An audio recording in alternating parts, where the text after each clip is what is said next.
As every other place in Ithaca, this place is gorgeous. Look behind me. This is the Cayuga Nature Center with a bunch of trails around it.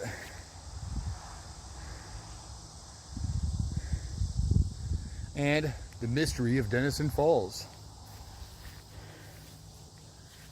Probably sounds stupid when I do more research later on. I figure out we just can't see it this time of year, or it was right next to me and I didn't even know.